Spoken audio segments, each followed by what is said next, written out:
Hello, everyone. Welcome back to our YouTube channel.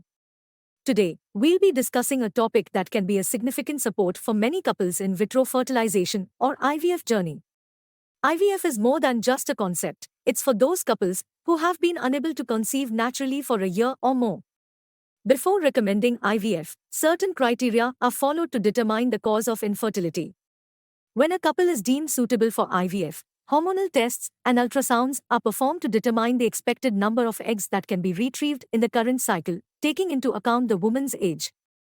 Once these tests are completed, injections are given on the second day of the menstrual cycle. The number of injections varies based on the individual's response to hormones and the number of eggs growing. The process of in vitro fertilization, IVF, is a complex and multi-step procedure that begins with the administration of hormonal injections to stimulate the ovaries to produce more eggs than usual. Once the scan shows that there are enough eggs, the next step is the egg retrieval. On the 12th or 14th day of the cycle, the eggs are retrieved from the ovaries under mild anesthesia. IVF can be a challenging journey for couples.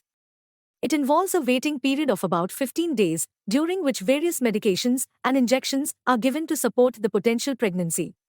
Managing stress during this waiting period is crucial. Women are advised to take it easy, maintain a healthy diet, and continue taking prescribed medications. After 15 days, a pregnancy test can confirm whether conception has occurred. Remember, IVF is a challenging journey, but with the right mindset and support, couples can increase their chances of success.